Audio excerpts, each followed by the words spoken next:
Танд баярлалаа.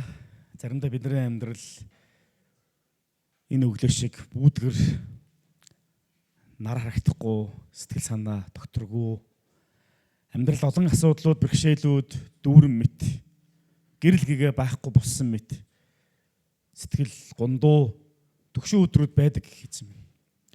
Бас бидний амьдрал олон зүйл дутагдaltaй, хомс, хүссэн олон зүйлс маань байхгүй, урам хугарах өдрүүч гэсэн бас байдаг. Гэхдээ энэ өглөө бид таныг магтсан шиг та бол бидний хорогдох газар гэж бид таныг хэлмээр байна. Бид өөрсдийнхөө амьдралыг үнэхээр тань дотор та бол бидний цорын ганц хорогдох газар, бидний мэдрэмж нөхцөл байдал ямар байгаагаас үл шалтгаалаад Бурхан би танд найдаж миний мөнхийн дуудлага болох тантай хамт байж таныг дуурайх энэ л дуудлагынхаа араас бидний нөхцөл байдал, мэдрэмж, амьдрал ямар байгаагаас үл шалтгаалаад таныхаа араас тасралтгүйгээр алхахад, таны жинхэнэ дагалдагч байхад та биднэрт туслаарай. Одоо харин би таны үгнээс сурч байхад их эзэн минь өөрийнхөө үгээр дамжуулж та биднэрт зааж, сургаж, залруулж, синхруулж та бас ятгах өгөөч гэж танаас гуйж байна. Танд баярлалаа. Энэ цагийг таны ариун сүнсэнд таатгаж байна. Эзэн Есүсийн нэрээр залбирлаа. Аамен. Аамен. Сүүлийн үед AI гэдэг одоо шинэлэг одоо инновацлог технологи энэ ололт амжилтууд бидний амьдралд нэвтрээд ялангуяа одоо ийм офисын ажил хийдэг хүмүүст их тийм нэмэр болж байгаа. Оюутнуудад бас нэмэр болж байгаа бах те дүнгээ ахиулахад. Хэрвээ сургуулийн зөвшөөрүүл те. Зөвшөөрөхгүйс ч гэсэн хийндэ гэж те. AI гэд бол artificial intelligence буюу хиймэл оюун ухаан гэсэн. Тэгээ энэ хиймэл оюун ухаан бидний амьдралд аюул олон сайн зүйлсүүдийг, боломжуудыг нээж өгдөг. Тэгээ одоо сүүлдээ жоохон залхуу болж байгаа юм имэйл ч юм уу янз янзын юм цахим зүйл биччихэнгуутаа би маш их хичээж бичдэг байсан. Хичээх шаардлагагүй ус. Ягаад гэвэл бичингуутлаа AI руу өгвөл энийг засаатах гэдэг. Энийг аюу гоё болгоотох гэдэг. Тэгээ тэгэхдээ ингээд аюу тийм хүнд ийм сонсголонтой гоё маш гоё юм зөөлхөн байдлаар болгодог. Эсвэл маш ийм шууд одоо ийм шулуун шудраг тийм хэлбрээр бичээдэг гэдэг ч юм уу.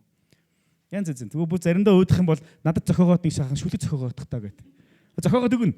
Та ямар шүлэг зохиолгомоор байна гээл те. Та өөрийнхөө ямар талыг хэлүүлмээр байна гэвэл ийм талыг хэлүүлмээр байна. Өөрийгөө ингээ магтуулна. AI ингээд туслан магтаж өгнө таныг бас. Заримдаа сэтгэл санааны хэцүү байх юм бол ингээд сэтгэл санаа жоох ийм байгаад их алив нэг сайхан урам зориг өгчхөр Библийн ишлэл байна үгүнгүүт Библийн ишлэл гаргаад өгнө. Бараг айгу мондаг пасторын ажлыг хийн бас хажуугаар нь. Заримдаа бид нэр гэр бүлийн зөвлөгөө өгнө. Айгу олон зүйл гардаг. Сайн зүйлсүүд зөндөө байна. Хүүхдийнхээ одоо энэ дөнгүүдийн ахиулмаар байна. Яаж туслах вэ гингуутл та ийм сургалтанд явуулаад сайн байна. Ингүүл зүгээр байна гин. Дөнгөд Монголд байгаа энэ сургалтын хамгийн сайн нь аль нь вэ гингуутл одоо факт баримтантай тулгуурлах юм бол эдний сургалтууд нь илүү их ийм оноо ингэж агсан байна гэдэг ч юм. Ингээ янз янз. Мэдээж хэрэг тэр болгоно 100% үнэн гэсэн үг бас биш л те. Зарим юмнууд бол интернет хэр их мэдээлэл оруулсан байна тэрийг л түүж байгаа учраас тэр мэдээлэл дотроо л яг уу гэхэл анализ дүгнэлт хийдэг. Гэтэл үнэхээр сайн сургалтууд нь тэр мэдээлэл оруулаагүй байх юм бол яг уу тэд нар гарч ирэхгүй л гэсэн үг. Үндсэндээ ямар мэдээлэл дата байна тэрэн дээр үндэслэж суурилж үйл ажиллагаа явуулдаг. Жил гарны өмнө бараг 2 жил орчмын өмнө манай Сингапурт байдаг цуглааны маань эсийн бүлгийнхан. Тэгээ би одоо бол тэр эсийн бүлэгтэй ингэж онлайнаар хамт байдаг. Тэр эсийн бүлэг дээр нэг юм ингээд анхаараараа боломжтой байгаараа гэсэн мэдээлэл WhatsApp гэдэг юу гэдэг чинь сошиал медиагийн платформ байдаг. Тэрэн дээр ингээд групп дээр маань ороод ирсэн. Тэгээ уншсан чинь одоо чи манайх нөгөө утсаар ингээд хүмүүсийг хулигдаж мөнгө аваад байдаг шүү дээ. Тэгээ Facebook Messenger-ээр ч юм уу янз янзын юмар ингээд мессеж ирээд тэдэнд төгрөг өгөөч. Яаралтай тийм юм өгөх хэрэгтэй болчлоо. Гэс энэ данс руу явуулаарай гутал хүмүүс яана хөөрх юмт хэцүү байдал орсон болоодаг. Айгүй л надаас ингээд та нар руу ингээд тийм мессеж очих юм бол нэлээд олон хүмүүс явуулах хэрэгтэй. Хөөрх юм уу пастор маань яана пастор нь бензиний мөнгөгүй болчлоо ингээд зам дээр зогсож байна 20 мянган төгрөг явуулаач гэдэг миний нэрээр айгүй л явуулах юм бол ихэнх нь явуулж магадгүй. 20 мянган төгрөг юм чи яах вэ гэдэг ч юм уу. Эсвэл пастор маань асууж байгаа юм чинь үнэн байлгүй дээ гэдэг ч юм уу. Тэгсэн чинь тэнцээ яасан бэ гэхээр хүмүүс тиймэрхүү юмд итгэхэ байж эхэлсэн. Ягаад гэвэл хүмүүсийн утасны дугаар ч юм уу эсвэл Facebook хаяг янз янзын юмыг ингэж хулгаалаад тэгээ өмнөөс нь ингэж мөнгө гуйдаг юм гарсан. Өнгөрсөн 7 хоногт манай эхнэр лөө манай цуглагны нэг хүний нэрээр гялс 50,000 төгрөг гэлөө те ингээд явуулаач яа гэдэг юу ирсэн. Тэгээд бид нар гайхаад энэ хүн чинь ингэж мөнгө асуугаар хүн биш те гэд. Тэгээд буцаагаад нөгөө хүний гэр бүл рүү холбогдсон чинь тийм юм байх хэсгүү дээ. Хакерт болсон юм шиг байна гэдэг гэж байгаа. Одоо бол гайгүй болж байгаа хүмүүс. Тэгсэн чинь дараагийнхын төвшингийн юм тэнцээ аль 1 жил 2 жилийн өмнө тэнцээ гаад гэсэн. Тэр нь яаж уцаар ярьж байна. Оо пастор нэ нөө. Оо сайн байна уу пастор сонь сайхан юу вэ? Харин зам дээр машин маань нэвтрээ зогсоод ашиглах гэсэн чинь мөнгөгүй болчлоо. 50,000 төгрөг зээдэ чиг яг миний дуу хоолоогоор ярьж байгаа шүү дээ. AI-г ашиглаж байгаа гэсэн утгатай. Тэнгүүт нөгөөх нь яг чарахгүй өөрийнх нь дуу хоолой нөгөө танил сонссон танил дуу хоолой байгаа учраас итгэн гутлаа шууд данс руу мөнгө явуулчихдаг. Гэхдээ мэдээж хэрэг өөр данс руу л та. Яаж бодсон миний нэртэй данс руу биш биш дараа. Тэгэж байгаа. Тэгэхээр AI буюу энэ сүүлийн технологиуд бидний амьдралыг маш олон тал дээр хөнгөвчлөдөг. Бас маш олон буруу зүйлсэд бас яах вэ? Ашиглагдчихийдэг. Заримдаа бид нэр хичээл хийхэд ялангуяа ийм хичээл даалгавар хийж явах үед яг тийм юунд орно? Сорилтонд ордог. Тэр номнуудыг уншаад өөрөө анализ дүгнэлт хийгээд тэгээд тэрийг бичээрэй гутал тэр номнуудыг заад унших гэхээр амар их цаг орох гэдэг учраас нөгөө AI-ийн юун дээр бичнэ. За энэ номноос уншаад нэг параграф буюу нэг юм доголмор дүгнэлт гаргахтаа энэ талаас нь гингүүт нөгөө AI чи яг хөө таны өмнөөс уншаад таны өмнөөс даалгавар чи хийгээд тэгээд энийг яаж ойлгох ёстой гэдэг бүх юм чинь тань тайлбарлаад. Тэр чи бүгдийг нь уншичаад багш нараа яваад очиод тийм байхгүй юм байхгүй гэдэг. Нэмэлт юм асуучихгүй бол ерөнхийдөө гайгүй дүн авчиж магадгүй тийм. Тийм учраас оюутан залуучуудын хувьд л AI-тай холбоотой этик буюу ёс зүйн асуудал их яригдж эхэлж байгаа. Сүүлийн үед. За мэдээж хэрэг хийсэн даалгаврууд дээр бичгийн ажил дээр бол түүнийг шалгадаг AI-аар хийлгсэн байна уу, үгүй байна уу гэдгийг шалгадаг. Янз янзын буцаад өөр AI бас гарч байгаа гэсэн. Сөрөг тагнуулын алба гэдэг шиг юмнууд давхар хөгжиж байгаа л гэсэн утгатай. Тэгэхээр ямар ч цаг үед хүн төрөлхтний гаргасан технологи, амжилтууд, хүн төрөлхтний амьдралд байгаа ололт амжилтууд, олон зүйлсүүдийг муу ёрын сүнс яаж буцаагаад эсрэгээр нь бурхны эсрэг байдлаар нь бурхны дүр төрхийг гутаах доромжлох вэ гэдэг талаас нь байнга эргүүлж яадаг. Тийм ч учраас Иохан номын 8-р бүлэг дээр маш хатуугаар эзэн Есүс Христ нэг удаа ингэсэн байдаг. Та нар эцэг диаволоос гаралтаа бөгөөд эцгийнхээ хүслийг үйлдэхийг хүсдэг. Тэр чинь эхнээсээ алуурчин байсан бөгөөд түүнд үнэн үгүй тул үнэн дотор зогсдоггүй. Тэр худалч бөгөөд худал хурамгийн эцэг учир худал хэлэхдээ чухам өөрөөсөө хэлдэг юм аа гэжэлсэн. Хичээх ямар ч шаардлага байхгүй. Зүгээр л амьсгалж байгаа нь л яг худал хурамг. Муу ерөн сүнсийг эзэн Есүс Христ сатаныг юу гэж тодорхойлсон бэ гэхээр энэ бол худал хурамгийн эцэг. Анханасаа л ийм байсан. Тэгээ амьсгалаад зүгээр л байгаа нь өөрөөсөө л яг нэг өөрөөсөө айгүй сайн мундаг хүн байдаг те. Зүгээр л байгаа нь бусдад тусалдаг, энержидэг. Тэгээд өөрөөсөө тэрийг хин нэгэн хүний камер аваад, зургийг аваад, сошиал медиа дээр тавих, бичлэг хийлгэх ямар шаардлага байхгүй. Зүгээр л угаасаа хүн хараад өрөвдөө явж байдаг хүмүүс байдаг шүү дээ. Яг тийм нэг төрөлхийн юм шиг цаанаасаа сатаныг юу гэсэн бөхөр худлаа. Худалч. Тэгээд энэ худал хурамгийнхэн зүйл нь яадаг вэ гэхээр тэр худал хурамгийн эцэг болох сатаныг дагаж явж байгаа хүмүүсийн хувьд бол энэ нь ингээд бүр цаанаасаа ингээд дагаад байж идэх гэдэг талаар маш тодорхой хэлсэн байдаг. Энэ нь үнэн байсан. Яагаад гэхээр анхнаасаа л Адам Ева хоёрыг гим нүгэлд унахад за ялангуяа Ева дээр очиод гим нүгэлд унах үед яг худлаа ярьсан тийм. Худлаа ярьж мэхэлсэн. Тэгээ энэ худлаа ярьж мэхэлж байгаа зүйл нь эхлэлээс ахуулаад илчлэл ном хүртэл түүхэнд ингэж дамж явсаар байсан. Тэгээ үүний нэг хэсэг бол одоо Коринт хотын 11-р бүлэг хотгонд бичсэн загтлын 11-р бүлгийг цөмөөрөө хамтдаа харцгаая. Библийн нэгэд 2-р Коринт номын 11-р бүлгийг харцгаая. 2-р Коринт 11-р бүлэг.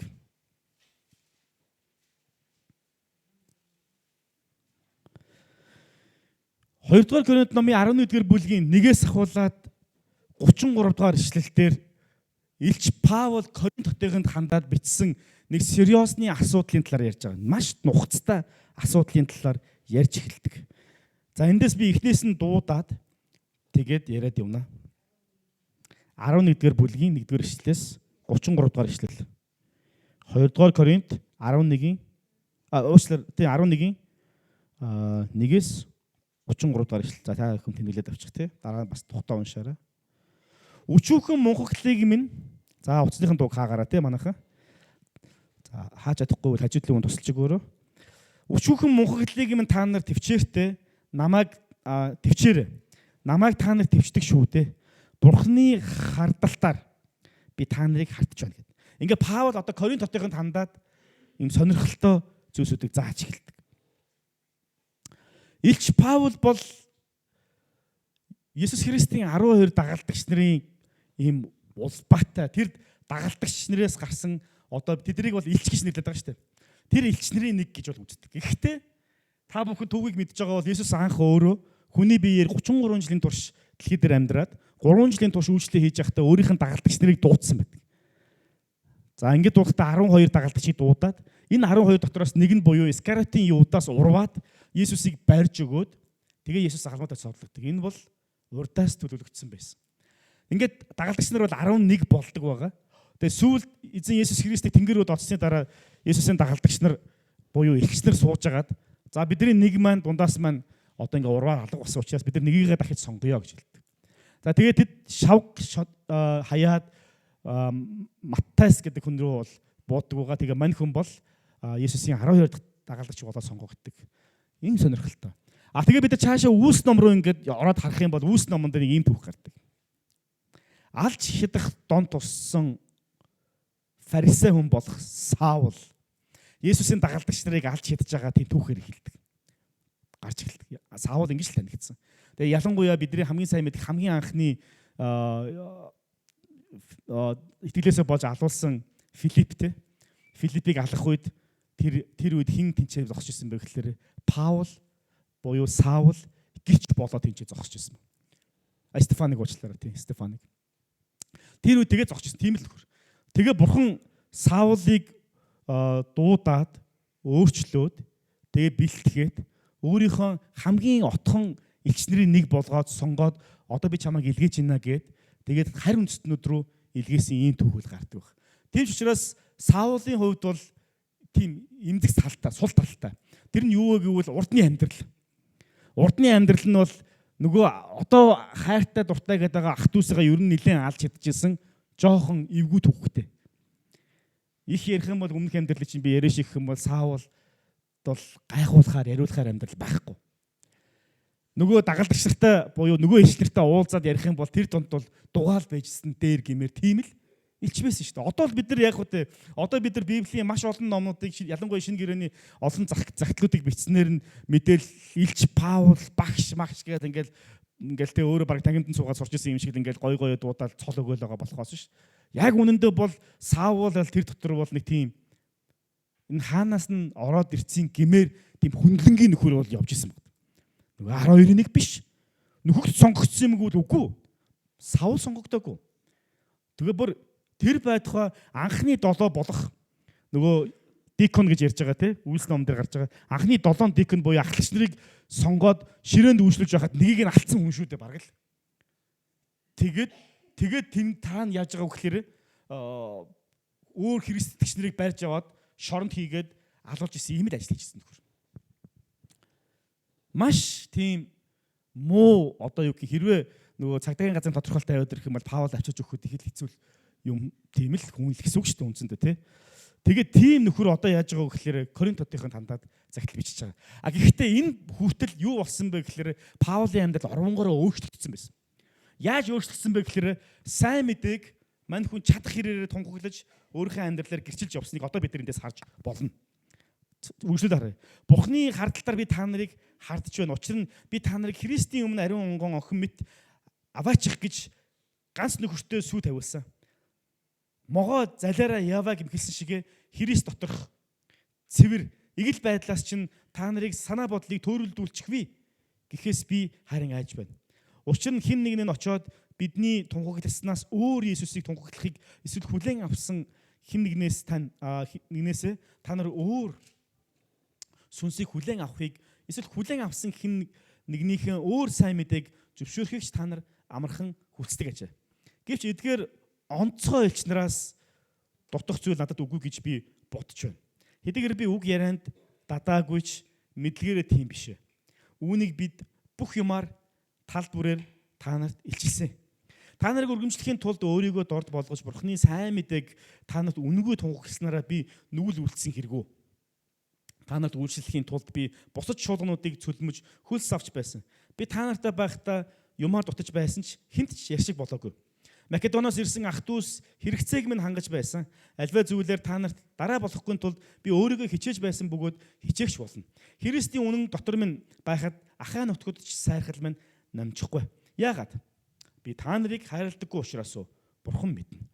Гэвч би юу хийж байгаагаа үргэлжлүүлэн хийн. Энэ нь сайрхаж түүгээрээ бидэнтэй адил харагдах гэсэн боломжийг хаагч тэдгээр хүмүүст тэр боломжийг нь олгохгүй тулд юм аа.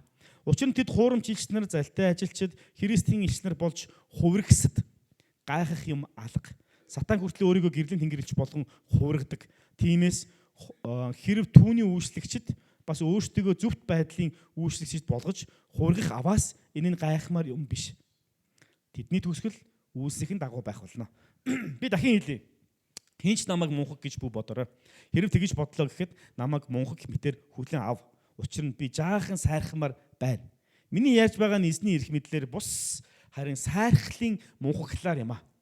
Олноороо мах бодийн дагуу сайрхдаг тул би ч бас сайрхна.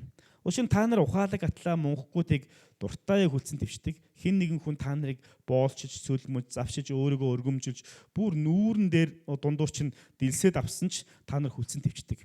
Энэ тал дээр бид мөхөс байсан гэдгээ бид ичин байж хэлж байна. Харин хинч зоригладаг юмд би мунхаглан хэлье. Би ч зориглоно.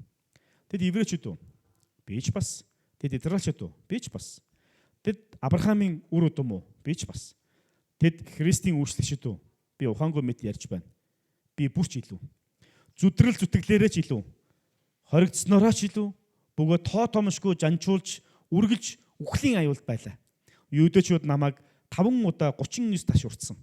Намайг саваагаар 3 жанчиж 1 удаа над руу чулуу шидэцгээж байв. 3 удаа би усан онгоцны сүрэлд өртөж гүн тэнгист өдөр шөнийг өнгөрөөж байлаа.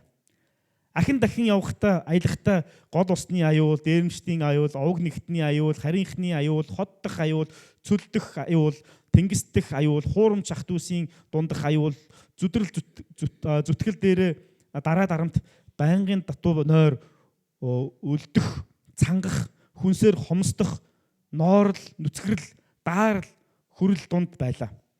Энэ бүгдээс гадна би өдөр бүр бүх чуулгануудын төлөө зовних дарамтад байна. Мөхөсдөд байгаа хэний ч төлөө би мөхсдөөгүй гэж бүдрээд байгаа хэний төлөө би шатаагүй гэж. Сайрхах ёстой бол би мөхслөөрөө сайрхан үрд мөхөд магтагдах Бурхан эзэн Есүсийн эцэг худал яриагүйг минь мэднэ. Дамаскт Арет хааны захирагч намайг баривчлан гэж Дамаскчуудыг хотыг цагдаж байсан. Би хунзан дотор цонхоор хэрэм дагуу буулгууч түүний гараас мултарсан юм аа гэж хэлсэн. За энэ Паул Коринт хотынд хандж бичиж байгаа энэ загтал дээр их сонирхолтой зүйлсүүдийг бол гардаг байгаа. За энэ 23-аас 29 дэх ишлэгийг харах юм бол нэг ийм сонир хэсэг гардаг. Тэр нь юуны талаар би Христийн үйлчлэгч шүү. Би ухаангүй мэтгэл ингээ одоо өөрийнхөө талаар ингээд Паул одоо илч хамгийн одоо их төлөөсийг би ингээд төлсөн, би дагж исэн тий. Би яаж Христийн араас явах ёстой байснараа явдаг байсан гэдэг талаараа бол хэлсэн байдаг. Тэгээ өнөөгийн цагт бол хүмүүс өөрсөндөө маш их тэгж өөртөө шагнаж урамшуулж өөрийнхөө нэр цолны урталт ингэж гоншингууд тавиад их дуртай болсон. Тэгээ яагаад гэвэл би үүгээрээ дамжуулаад бусдыг өөрийнхөө иргэшээлд оруулах сонирхол байгаа. Би үүгээрээ дамжуулаад бусдад би өөрөө ямар лаг мундаг вэ гэдгийг харуулах тийм сонирхол байна. Өөрөөгөө дамжуулаад би ямар мундаг хүн бэ гэд өөртөө ашиг олох сонирхол бас байдаг.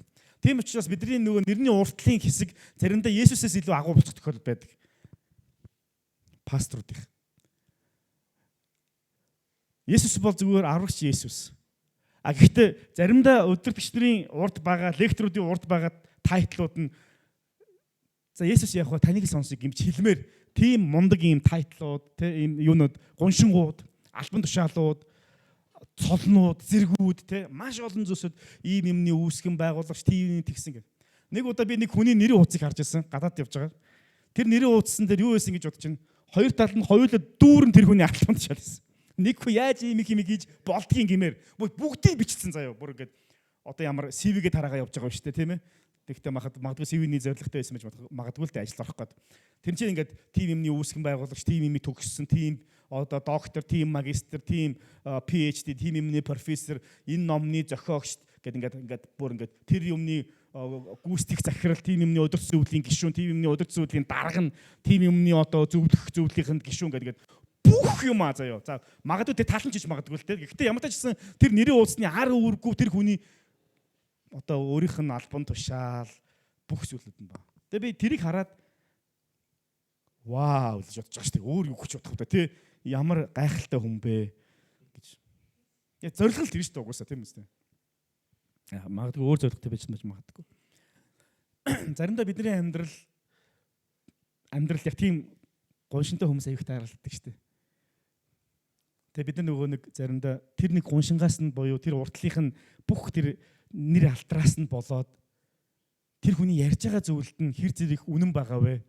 Тэр хүний ярьж байгаа зүйл нь хэр зэрэг бурхны үгтэй нийцж байгаа гэдгийг нь хойш нөрөгдөг. Яг гэвэл энэ хүний яриаг шүүмжлэх би хэм бэ гэж. Бидний эргэн тойронд ийм аюул байсаар байгаа.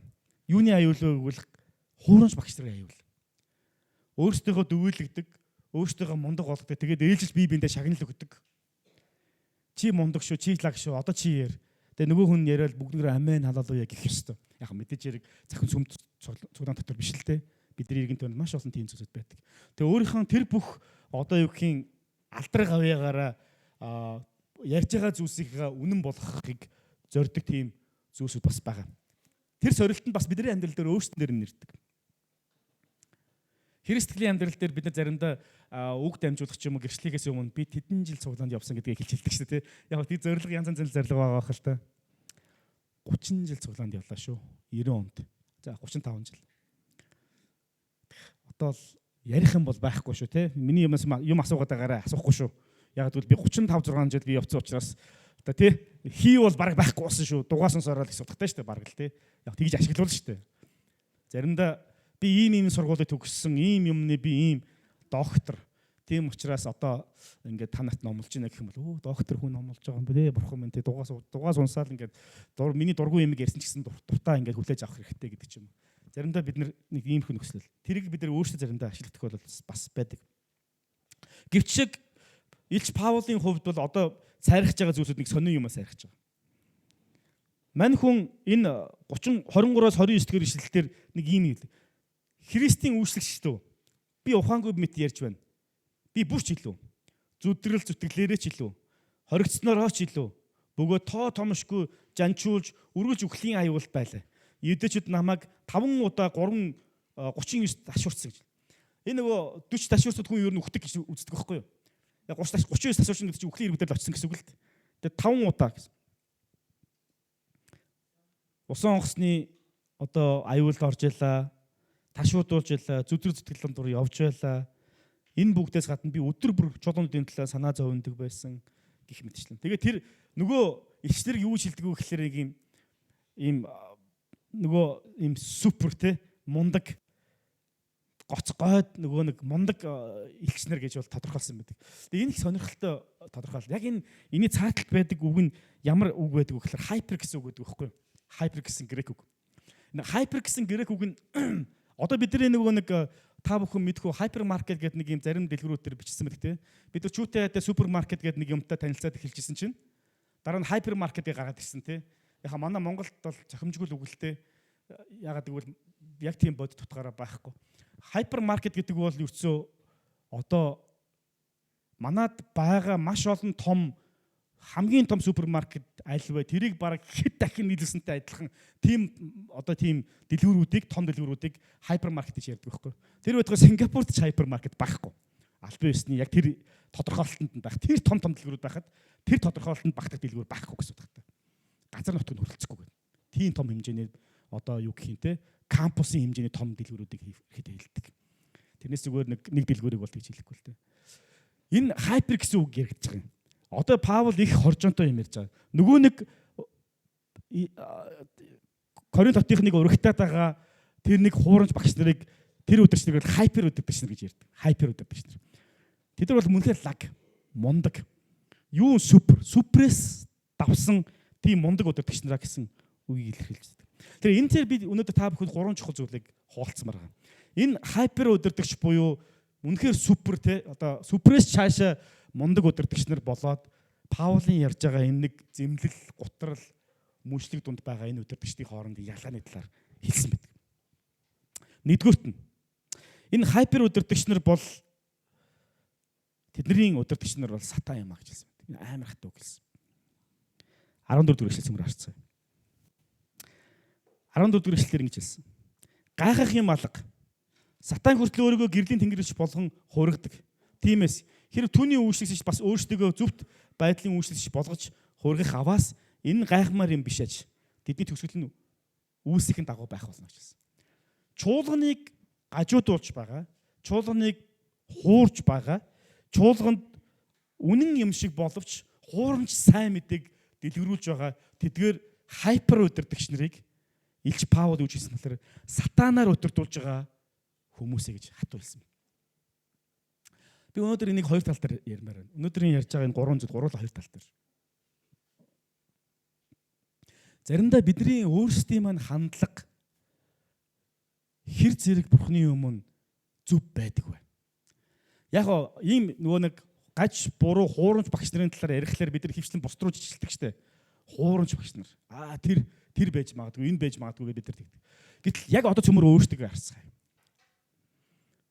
Би миний зааж байгаа зүйл, миний амьдралаараа харуулад байгаа зүйл, миний бусдад хамгаас чанга хашгирж байгаа тэр үйлдэлүүд маань, миний хандлага маань, тэр бүх зүйл маань нөгөө хайпер өдөртөгч нарын араас ороод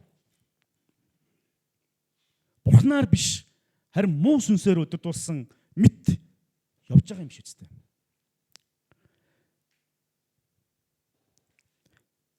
Тэдний хувьд бол тэд маш их боловсралтай, чадамжтай, маш олон янзын сертификаттай, үзүүлж харуулах юм ихтэй. Яг өнөөдөр тэр дипломуудыг бас авахд их амархан болсон байна л да тий. Жилд нэг 2 3 удаа сураад мастер, жилд дахиад 2 3 удаа сураад доктор. Тэгэл тэгж явсаж ингэж тэгсэж жагаад нэг ямар нэг юм бол бичиг бол авахд амархан болцсон тий. Бүр болохоо ойлгоход ашиглаж жагаад ямар нэг юм бол авчиж болж байгаа шиг. Тэр нөгөө хүмүүсийн үзүүлээд байгаа диплом сурсан гэж яриад байгаа тэр зүйлсүүд нь яг үнэндээ бас тийм баталгаатай зүйл үгүй тийм амархан бас батлагдах зүйл бас биш болчиход байна. Таны нөгөө супер гэж дагаад байгаа өдөртөгч нарын хувьд энэ Паулын хэлсэн тэр санаа энэ шинж тэмдгүүд байгаа юм биш үү? Эсвэл та өөрөө яг тийм болцсон байгаа юм биш үү? Зөвхөн хоёр тал дээр энийг харцгаая. Эдгээр гэрчилгээнүүд бидний өөрсдийнхөө амьдралыг бардан болгоод байгаа зүйлсүүд нь Христийн үгнээс давсан, Христийн хуулийг давсан. Тэгээд түүний цаана бид өөрсдийнхөө санаа оног, өөрсдийнхөө бодлыг тулгасан зүйлсүүдийг тэр ажендаа буюу тэр хөтөлбөрийг хэрэгжүүлж явж байгаа юм биш үү? Ялангуяа Илч Паулын хэлснээр бол эдгээр өдөртөгч нар бол багш нар бол тэд хүмүүсийн сэтгэл санааг маш сайн татдаг талаар хэлсэн. Маш сайн ярьдаг. Паул бол өөрийгөө би сайн ярьж чадахгүй тэр тал дээр суул гэж хэлсэн. А нөгөөдөл нь бол хүмүүсийн анхаарлыг сайн татж чаддаг, сайн заадаг, сайн гоё сертификат, диплом үзүүлж чаддаг. А гэхдээ тэдэнд юу байхгүй гэж хэлсэн бэлээ. Тэдэнд тийм мөн чанар нь байхгүй. Өөрөөр хэлбэл тэр хувь хүн, зан чанар нь. Гадна хүнд юм харуулах, диплом үзүүлэх энэ л хэрэгтэй юм. А гэхдээ түүний цааталт нь байх нөгөө нэг жинхэнэ зан чанар таны амьдрал байгаа юм. Илч Паул энэчээ бол яаж явах яг нэг харьцуулж байгаа. Тэдэрт байхгүй. Цөлмдөг гэж хэлсэн. Тэдэнд гаднах төрх бол байгаа. Харахад мундаг, гоё, хүчтэй. А гэхдээ доторх агуулган байхгүй. Тэд Христээр бус харин өөрийнхөө хүслээр илгээгддэг бол харин жинхэнэ элч нар Христээр илгээгдэх талаар бас хэлсэн байдаг. Албан тушаалд дипломоор хүрч чаддаг ч гэсэн зан чанараараасаа болоод түүнээс амархан яг буухдаг. Христтэй холбоо харилцаа тэднэрт огт байхгүй гэж тодорхой хэлсэн байдаг.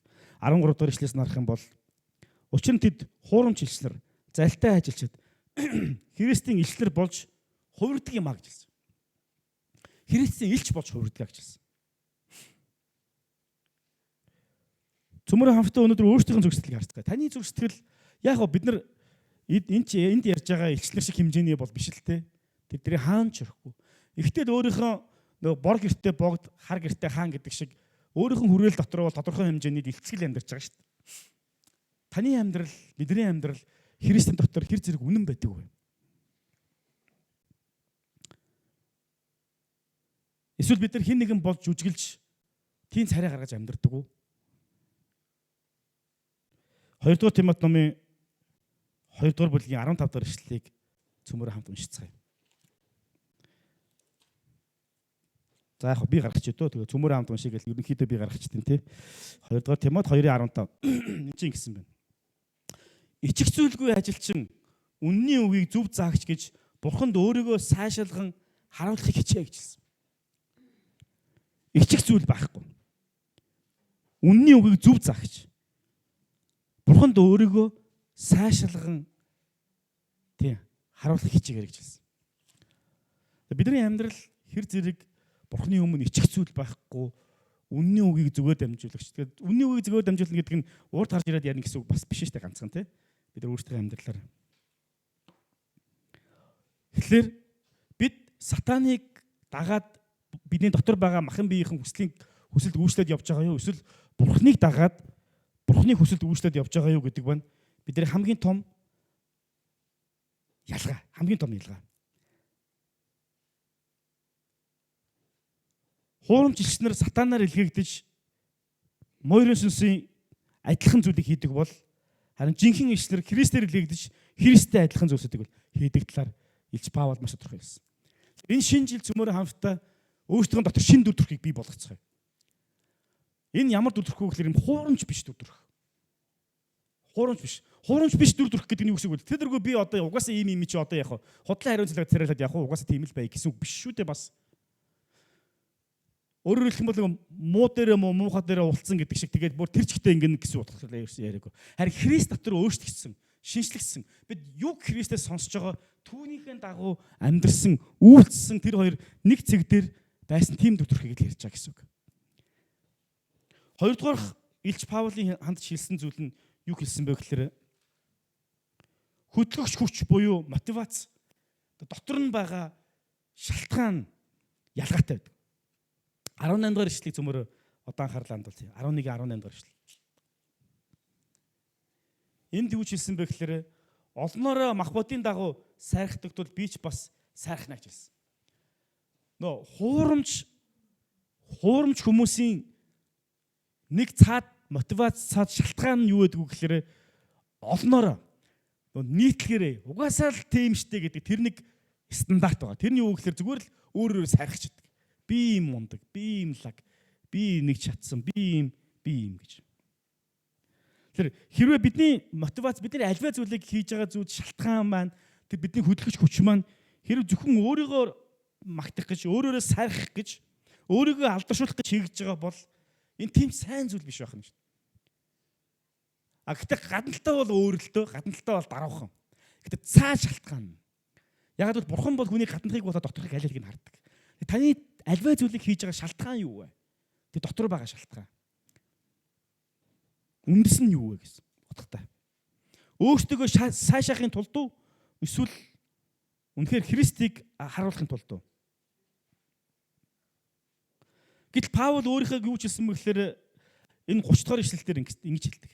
Сайрах ёстой бол би мөхслөөрөө сайрахна гэж хэлдэг. Яг эсрэгээр явж байгаа. Би ингэж чадна, би ийм мундаг, би угаасаа ийм байхгүй юу? Би тэгдэг байхгүй юу? Би танд чи намайг мэдэн штэ. Би чи угаасаа ийм лаг, би энэ тал дээр эксперт, би энэ бол энэ лаг гэж. Тэгэж хэрвээ тийм зүйлсүүд таны амнаас хит их гарч тэр нэг эгогоороо өөрийнхөө амьдралыг тэтгэж явж байгаа бол энэ бол яг үнэндээ бол Христийн өмнөх тийм таата бас үг хэллэг бол биш. Гэхдээ тэр нь юу гэсэн үг гэхээр худлаа хуургаасаа би чадахгүй, би мэдэхгүй гэсэн үг биш шүү дээ. Гэхдээ альва зүйлийг хийж байгаа шалтгаан маань юу вэ? Миний шалтгаан, миний сайрхаж байгаа шалтгаан. Христ байгаа учраас энэ бүхэн боломжтой болсон гэдэг тэр нэг үндэс шүү дээ. Бидний христчнэрийн хувьд бол нэгэн удаа нэг хүн өөрийнх нь талбайдагаас асар их одоо юг аваад үнтэй эрдэнэс байхыг хараад мань нөхөр тэрийг авахын тулд тэр бүх хөвч хөрөнгөө зараад тэр худалдаа авалт хийдэг байхгүй. Тэр бол яг Библи дээр төгөлтэй. Өөрт байгаа бүх зүйлээ зориулаад тэрийг худалдаж авч байгаа. Тэгээ үнэхээр ухаалаг. Ягаад гэвэл маш их үнцэнтэй зүйлсийн төлөө заримдаа өөр зүйлсүүдийг бол яг зориулдаг гэж утгыг илэрхийлж байгаа. Бид нар Христийн сайрхах нь заримдаа бид нар өөрт байгаа зүйлсүүдийг илүү үнцэнтэй зүйлсийн төлөө зүгээр дарах хэрэгтэй болдог. Хойш нь тавих хэрэгтэй болдог. Хойш нь тавиад Христ өгөх хэрэгтэй болдог. Хүмүүс биднийг магтана янз янзын байдлаар. Тэр үед энэ бол Иесусээс, Христэс гэдэг тэр хандлага бидэнд байх хэрэгтэй. Бид нар хүн болгоны өмнө хэлж чадах боломжтой үе байна, боломжгүй ч бас байдаг. Хэрэг бид нар боломжтой бол эзэн талдрыг өгөх нь энэ бол бидний хамгийн ухаалаг сонголт юм аа. Би чадна, би мэддэг гэдэг бол энэ бол маш даруй бус хүний гаргадаг түгээмэл үйлдэлүүдийн нэг. Өөртөө магтаж, өөртөө рекламдагч, өөртөө үгэнд оруулахын тулд өөртөө давуу байдлыг ашиглаж, бусдын тархийг угааж, бусдад нөлөөлөх гэж оролдоно гэдэг бол энэ яавч сайн зүйл биш. Харин Христийн үгэнд Христ рүү хандуулахын тулд надад байгаа зүйл ашиглах нь энэ бол Бурхны арга зам юм байна.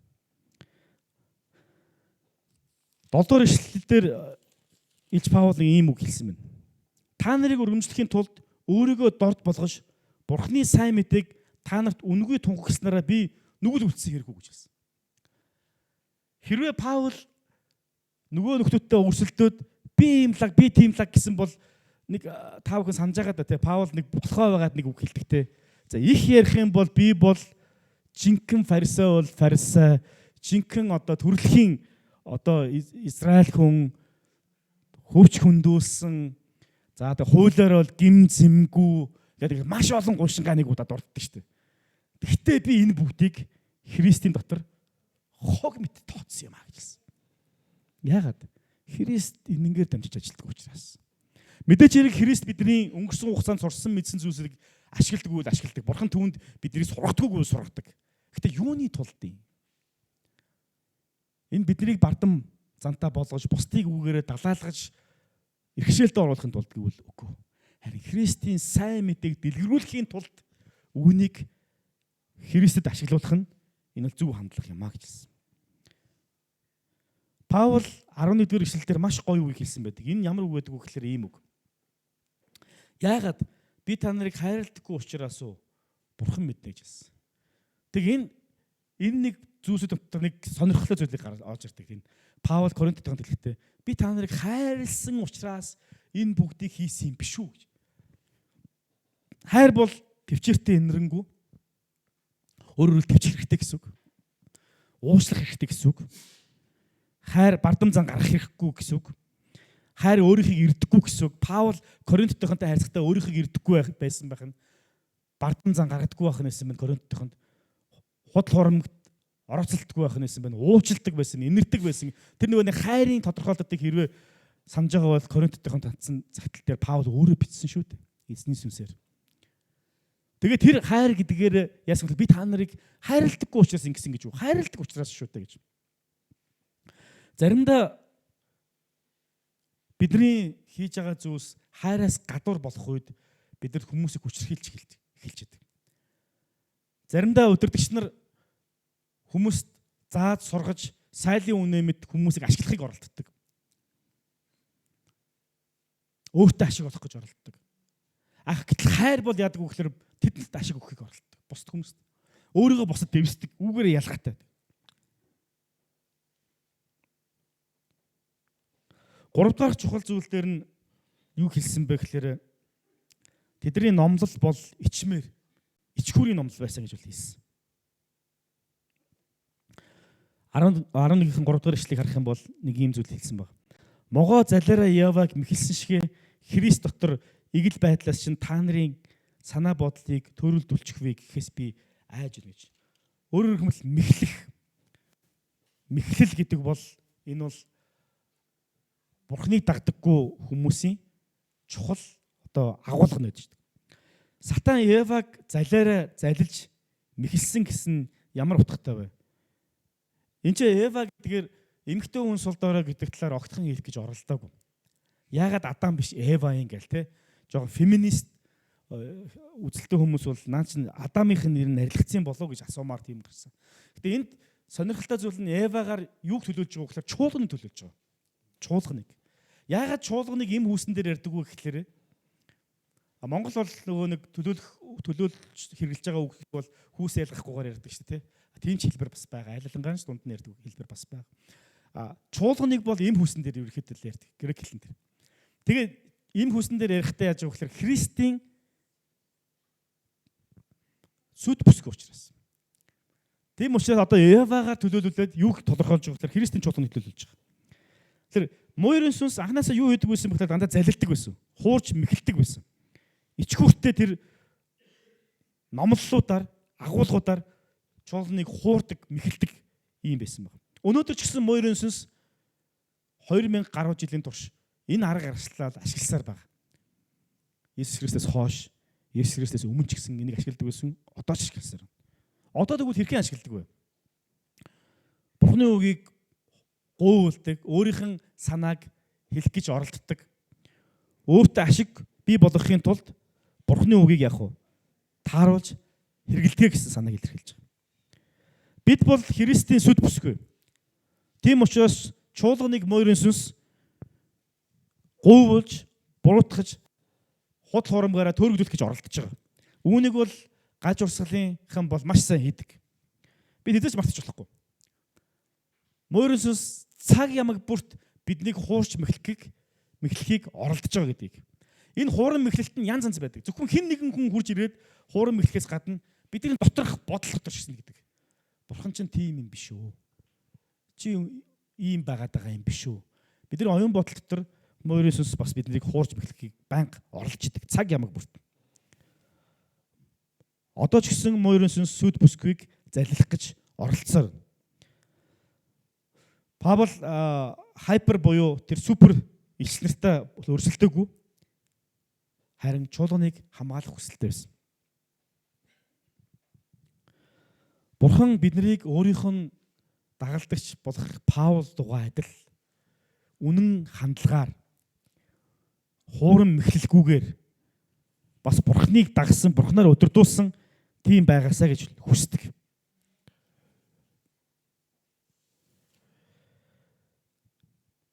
Та бүхэн зарим нь мэдж байгаа хаалга тогшоод гаж урсгалынхан айгүй их бидний амьдралд орж ирж итгэлийн амьдралыг мань одоо өөрт чинь оруулах гэж их оролддог. За одоо ч хаалга тогшинд бага болсон л доо. Гэхдээ л манай чи явахтай энэ ээж бурхныхан одоо энэ 7 дахь өдрийн адвентистийн те эдэр чин бол энэ бүгдийг бол хийсээр л байгаа шүү дээ те. Манайхан одоо тэгхээ болцсон байна те Христийнхэн.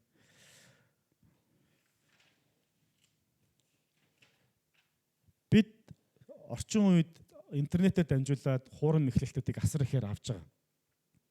Янз янзын гаж буруу сургаал, худал хуурмгууд, үнэн юм шиг боловч сэтгэл хөдлөсөн боловч агуулгын цаанаа үндсэн буруу зүйлсүүдийг бид нар мэдхгүйгээр шеэрлээд бие бидэнд рүүгээ явуулаад тэгээ явж байгаа тохиолдол зөндөө байгаа шүү дээ тий. Амен халелуя гэж доотлолт нь бичээл. Бид нар үнэхээр зөв зүйлийн араас явж гин үү? Энэний маань цаад шалтгаан юу вэ гэдгийг маш сайн нэгтлэхгүй бол үнэн юм шиг боловч худал хуурмаг дотор биднийг хөлөгдөж хуурахаар маш олон технологиуд ажиллаж байгаа гэдэгтээ бид нар хүлэмжшөөрөөд болгоомжтой байх хэрэгтэй болж байгаа. Номлолууч гэсэн ялгаа байхгүй.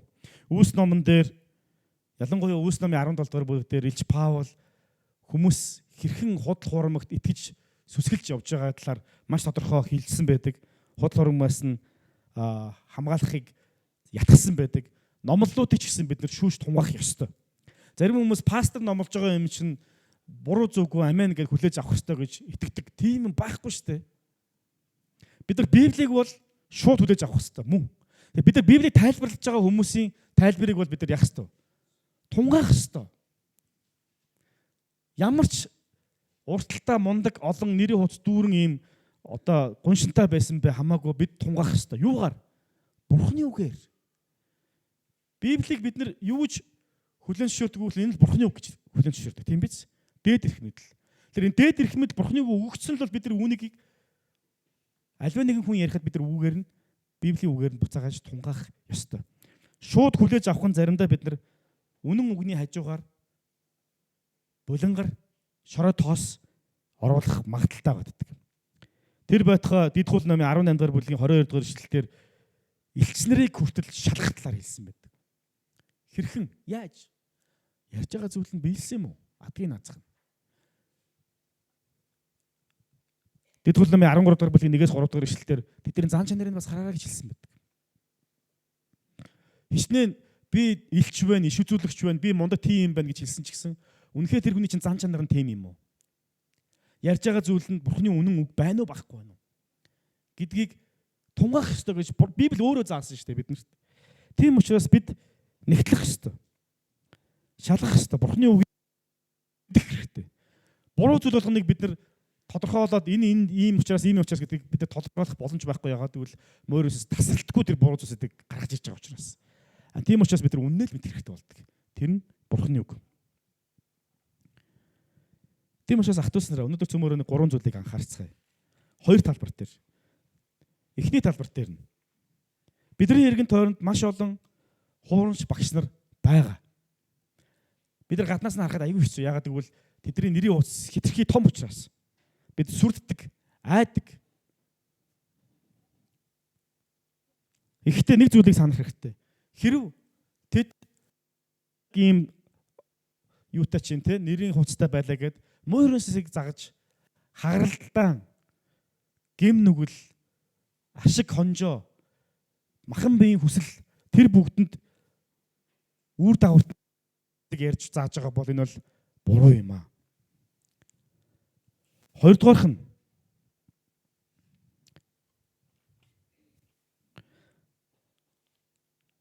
тэдний хийж байгаа зүйл нь зүйлийнх нь учир шалтгаан нь мотивац нь хэрвээ Бурханаас биш байгаад зөвхөн өөрийнх нь гим нүгэлтэй тэр чанартай холбогдож байгаа юм бол хичнээн сайхан зүйл хийгээд тэр нь бас буруу. Гуравдугаарт нь бидний эргэн тойронд биднийг заллих гэж оролцсон зүйлс зөндөө байгаа. Технологиор дамжуулаад бас бидний харилцаагаар дамжуулаад. Хэрэг тийм байх юм бол энэ нь яг уу бас буруу байх. Одоо бид замаар өөрсдөн дээр харцгаая. Та Христийн дотор хэр зэрэг их Бурхны үгийг дагаж, Бурхны үгийн дагуу байж, Бурхнаар өдөрдүүлж байгаа юм. Таны мастер буюу эзэн чинь таны хүсэл хүн одоо миний дотоод махан бие чинь үү? Эсвэл Бурхан уу? Хоёрдугаарт нь альва зүйлийг хийж байгаа таны мотивац буюу учир шалтгаан чинь хөдлөж байгаа зүйл чинь та өөрөө юу эсвэл Бурхан уу? Өөрийгөө тэжээхийн тулд өөрийнхөө эгог тэжээхийн тулд хийгээд байна уу? Эсвэл Бурханы хүслийг биелүүлэхийн тулд хийгээд байгаа юу? Гуравдугаарт нь бидний хийж байгаа зүйл бусдыг залилсан, хуурамч ойлголтыг бий болгосон байдлаар байгаа юу? Эсвэл үнэн дотор явж байгаа юу? Энэ бүх асуултуудын дагуу цөмөр өөрсдийнхөө зүрх сэтгэлийг болоод Бурханы өмнө тунгаан харцгаая. Үнэхээр эзэн минь би яг үннээр таныг өөрийнхөө мастер болгоод миний агуулга шалтгаан маань ч гэсэн та байгаад явхад туслаач цөмөрийг хийснээс бас тусламжийг гуйцгаая. За эзний өмнө нэрэн цөмөр авч залбирцгаая.